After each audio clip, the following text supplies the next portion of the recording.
The laughter started like a spark in dry grass, small at first, then suddenly wild and unstoppable, until it filled the entire restaurant with a cruel kind of music.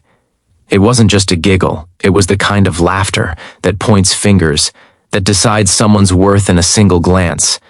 And in the middle of it all sat a woman named Hannah Carter, her hands folded tightly in her lap, her blind date abandoned, her cheeks burning like she'd been slapped without anyone ever raising a hand. She tried to breathe through it, tried to swallow the shame, but the humiliation clung to her like smoke.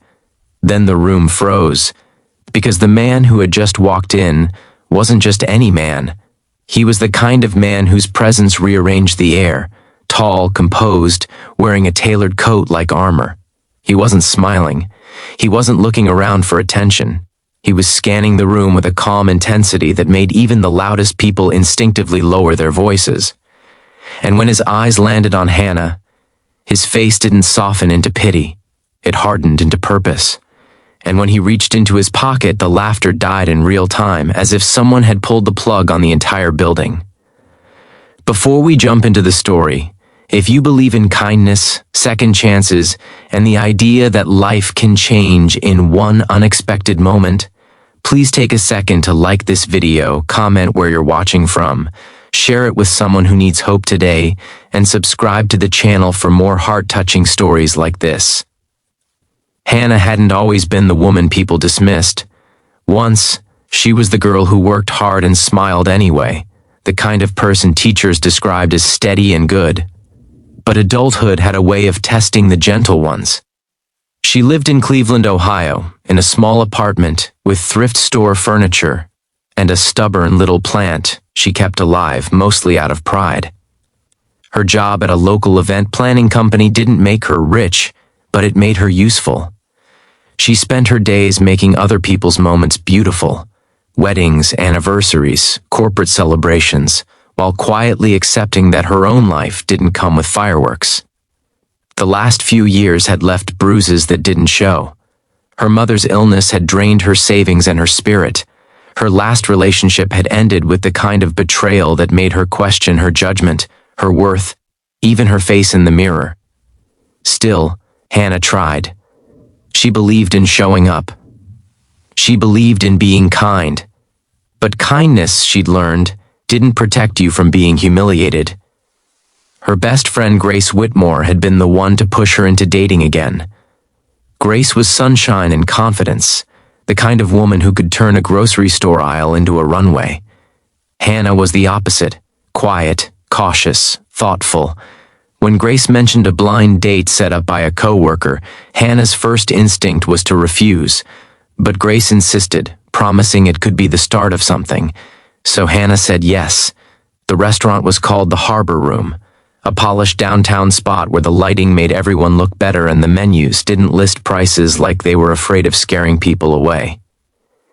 Hannah wore a simple navy dress, nothing flashy, and a coat she'd owned for years. She arrived early, like she always did, and waited with her phone face down, trying not to look lonely. Her date arrived 15 minutes late. His name was Trent Maddox, and he walked in with the kind of confidence that didn't come from character, but from privilege. He barely apologized. His eyes scanned Hannah like she was a product he wasn't sure he wanted to buy. They sat. He talked about himself, his gym routine, his expensive watch, his plans to level up. He asked Hannah what she did, and when she said event planning, he smirked like it was adorable, like she played pretend for a living. Then something happened that Hannah would replay in her mind for weeks. Trent's phone rang and he answered without excusing himself. His voice got louder as he spoke, bragging, laughing, acting like the entire restaurant was his stage. And then, without even lowering his tone, he said something that sliced through Hannah like cold metal. Something about how his friends had dared him to go out with the plain one because it would be free entertainment. A table nearby overheard. Someone snorted. Someone else laughed. And then it spread. Hannah felt the blood drain from her face. She sat frozen, her heart beating so loudly she thought the whole room could hear it. Trent didn't even look ashamed. He leaned back like he'd won. Hannah stood up slowly, her legs trembling, her pride holding her together like fragile tape. She reached for her purse, ready to walk out and never look back. That's when the front door opened. The man who walked in carried a different kind of energy, not loud, not performative. It was the energy of someone used to responsibility, used to people watching him for direction. His hair was dark and neatly styled, his eyes sharp but tired in a way that suggested long nights and heavy decisions. Behind him walked a little boy, maybe 6 or 7, holding his hand. The boy wore a small blazer and sneakers, his cheeks rosy from the cold. The host greeted the man with immediate respect. People turned. Whispers started. Hannah didn't know who he was yet, but she felt the shift. Even Trent straightened up, suddenly aware of himself. The man's name was Nathaniel Cross, and he was the CEO of Cross and Alder Holdings, one of the fastest-growing real estate and development companies in the Midwest. He was also a single father, something the local business world talked about with admiration like it was a rare kind of heroism. He'd lost his wife years ago, and since then, he'd been both the empire builder and the bedtime story reader. The boy with him was Micah, his son. Nathaniel's eyes moved across the room, not casually. He looked like he was searching for someone. And then he saw Hannah. For a second, his face changed, not into romance, not into fantasy, but into recognition, like the world had finally delivered something it owed him. Micah looked up at his father, then followed his gaze toward Hannah, and his expression brightened with the innocent certainty of a child who trusts what matters. Nathaniel walked toward Hannah with steady steps. The laughter had already started fading, because people could sense something important was happening. Nathaniel stopped beside Hannah, and his voice, quiet, controlled, carried through the space anyway. He didn't ask if she was okay. He didn't offer pity. Instead, he looked at her like she belonged somewhere better than this moment. Hannah's throat tightened. She couldn't understand why this stranger was walking toward her, why his presence felt like protection. Nathaniel reached into his coat pocket. Trent smirked again, as if even this could be turned into a joke. But the smirk died when Nathaniel pulled out a small velvet box. The room stopped breathing. Even the clinking of silverware seemed to disappear. Hannah stared at the box like it was unreal. Her mind tried to reject it, because nothing good happened this dramatically in real life, not to women like her. Nathaniel opened the box. Inside was a ring, not just expensive, but meaningful, the kind of ring chosen with thought, not impulse, a clean diamond set in a delicate band, elegant and timeless. Hannah's lips parted, but no words came. Micah stepped forward and gently tugged Hannah's sleeve, as if he already knew her, as if he had been waiting for her. Nathaniel finally spoke, his voice low but firm, the kind of voice that didn't beg for approval. He said her name as if it mattered, as if the entire room needed to learn how to say it with respect. Hannah's knees almost gave out. Her mind raced backward through memory, through years of quiet kindness she thought no one noticed, through moments where she had helped strangers without expecting anything back, through one particular day, months earlier, when she had been leaving a grocery store in the snow and saw a man struggling with a crying child and a cart full of bags. Everyone else had walked past. Hannah had stopped. She had offered help without asking who he was. She had distracted the child with silly faces, held the bags, found the dropped mitten, and spoke to the exhausted father with warmth instead of judgment. She didn't recognize him then because he looked like any tired parent, coat wrinkled, eyes heavy, hands full.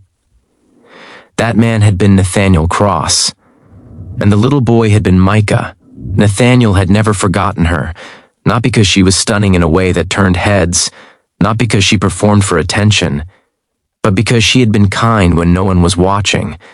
She had treated him like a human being, not a headline. She had treated his son like he mattered.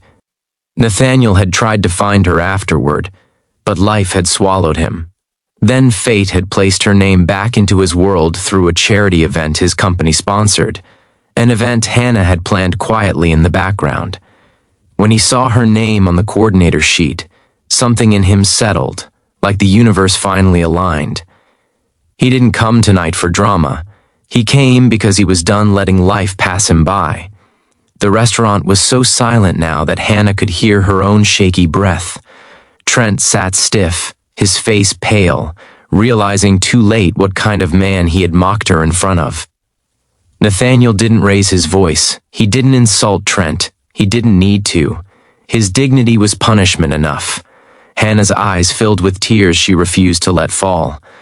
She didn't want to cry in front of strangers again, not after being laughed at. But these tears were different. These were the kind that come when the world finally stops being cruel for a moment. Nathaniel lowered himself slightly, not dramatically, but sincerely, bringing the ring closer as if offering her a future rather than a performance. He told her he wasn't interested in playing games. That Micah had asked about her for months, calling her the Mitten Lady. That he, Nathaniel, had realized something terrifying. That love doesn't always arrive like lightning, sometimes it arrives like warmth, like a hand helping in the snow, like someone seeing you when you feel invisible. Hannah looked at Micah, who nodded with a tiny, hopeful smile. And in that moment, Hannah felt something she hadn't felt in years. Not excitement, not fantasy, safety. She realized she had spent so long believing she was too ordinary to be chosen, too quiet to be adored, too plain to be treasured. But this man, this powerful, exhausted, devoted father, was looking at her like she was the answer to a prayer he never spoke out loud. Hannah's hands trembled as she reached forward. She didn't say yes because of money. She didn't say yes because people were watching. She said yes because she could feel the truth in him, the honesty in his eyes, the softness he didn't show the world. And when she nodded, the entire room seemed to exhale. Some people clapped, not because it was entertainment, but because it was justice. Because for once, the kind person didn't walk away broken. For once, the woman who was laughed at didn't shrink into the shadows. For once, the world witnessed something beautiful and real. Trent stood up abruptly, mumbling something like an apology, but it sounded weak and irrelevant. His ego had brought him here, and now it had left him exposed.